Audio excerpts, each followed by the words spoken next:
Let's start, though, with the markets looking to extend yesterday's rally.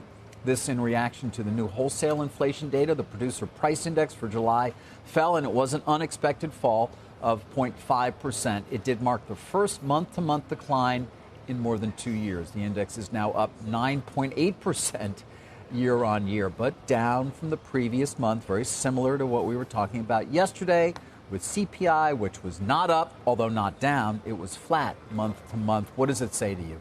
Well, look, I think that one set of numbers does not necessarily a trend make. I do think that what it does is take off the table what some people might have thought was a surprise August meeting, given how much the federal government's pumping into the system. I think it takes that August meeting off. I know there has to be another number that would really, I say, verify this number.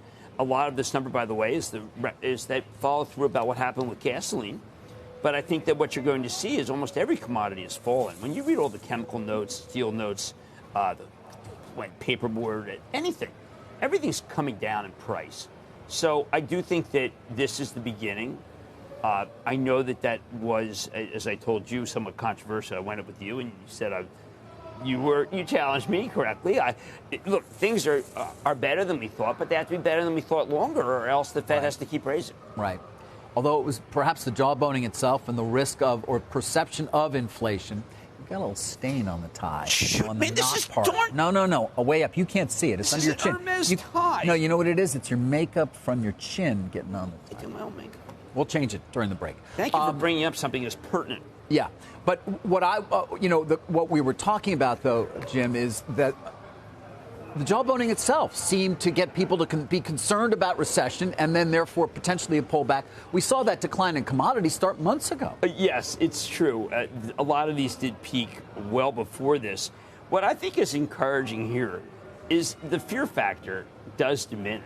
I mean, I think a lot of us felt we were head on with maybe, even look, a week ago, I said, oh, no, they're doing the IRA, not your IRA and not your 401k, but the IRA, and that and Jay Powell to see through it and do 75, right, just to say, shot across the bow, Congress, stop printing money.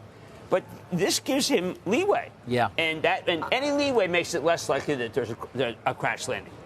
Jim, when it comes to, being through earnings season and all the commentary that we were so perhaps concerned about, mixed picture to a good picture. I mean, yes. I can't remember that many commenters. There have been, certainly the chips, certainly in certain areas, but not a lot of commentaries that week. And, of course, we're going to talk about Disney in a minute. Isn't that something?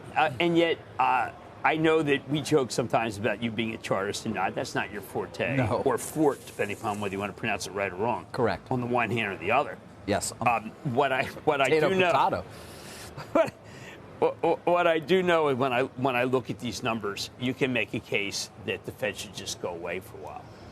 And but you don't expect that. You still think 50 at the next meeting. No, they have to do it. Yeah. But I'm saying that you could easily make a case that that this trend may accelerate. That's what I said last night on Mad Money, which is that this is the first bad, let's say it's the first soft number, but first bad number for the economy. And it just doesn't flip back on a dime. A lot of the home builder stocks got bought because their stocks had to go back to being a chartist. This kind of curve. A lot of stocks have the curve.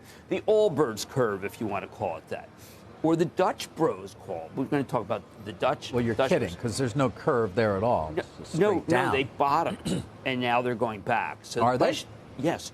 So I have seen the moves in Coinbase and Upstart. Short squeeze. Those are short squeeze. Those are hedge funds that that took their their nets way down, and this, of course, requiring them to actually find a lot of shorts potentially, unless they want to just take their gross down big.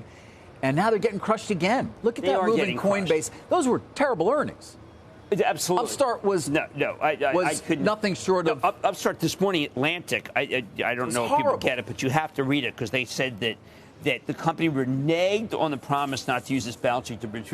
Right. When they came on Mad Money, I said look at the moves. They reneged. I said that, and they were their feelings were hurt. Jim, how many of these, and I know a number of them, these large money managers, many of them hedge fund managers, who are once again on the wrong side of this. Yeah, amazing. Who believed that we were going to have another leg down, which we very well may, because they may end up being correct. But how many of them are starting to say, okay, I got to give up my negative position here? After a gigantic move yesterday, that really where they probably lost a lot of money. I think they're very vulnerable.